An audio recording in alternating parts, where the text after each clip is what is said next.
name is Joseph Hogan, and I'm going to tell you about the law of diminishing returns, also known as the law of increasing costs.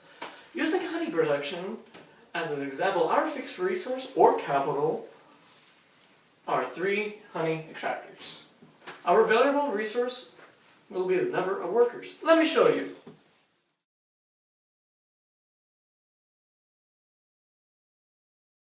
With 1 worker and 3 extractors, the worker will be relatively unproductive because there are 2 extractors just sitting there. Therefore, the total production of 1 worker gives us 1 bucket of honey. The marginal product is a change in output as we add each additional worker. The marginal product with 1 worker remains the same at 1 bucket.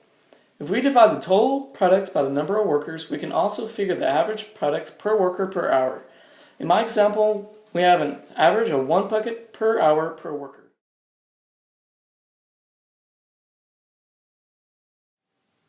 Now, if we have 2 workers, there is an increase in production, but there is still a 3rd extractor not being used. We have an increased production, but we haven't maximized all of the fixed resources. The total production increases to 3 buckets, where the marginal production increases to 2 buckets of honey per hour.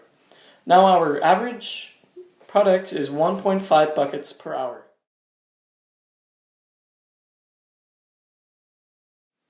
Now, when we add a 3rd worker, all 3 extractors are being used very efficiently. The total production increases to 6 buckets. The marginal production increases to 3 buckets, and now the average production is 2 buckets per hour per worker. In my example, the maximum output has been realized, and the resources are performing at peak efficiency.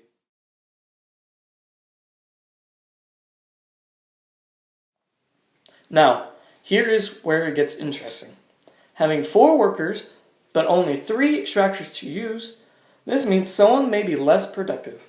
The total production will rise, but not at the same rates that worker 2 and 3 did. That is, he is contributing to the production, but the production will be less effective because only 3 extractors are available. This means they will produce 8 buckets, but the marginal product reduces to 2 buckets. And the average product per person remains the same at 2 buckets per hour.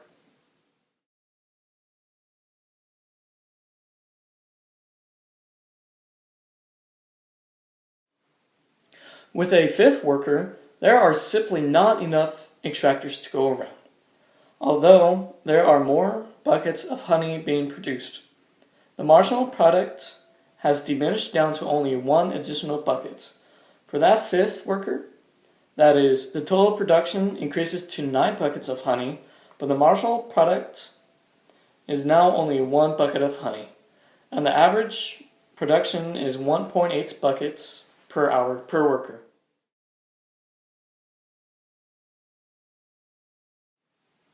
With 6 workers, there are clearly no extractors to use. Although he may be contributing to the production of honey, they are more likely just getting in the way. Instead of producing 9 buckets of honey like before, the 6 workers are now only producing 8 buckets of honey, which gives us 1 less bucket of honey.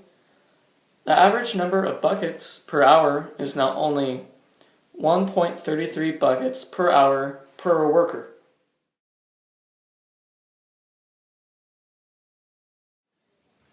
The law of diminishing returns is also known as the law of increased costs, because if you keep the increase in output constant, what you find is that the cost of production will increase.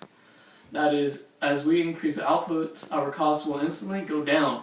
However, when the law of diminishing returns kicks in, our costs will actually start to go up. And remember, I'm not endorsing any honey product.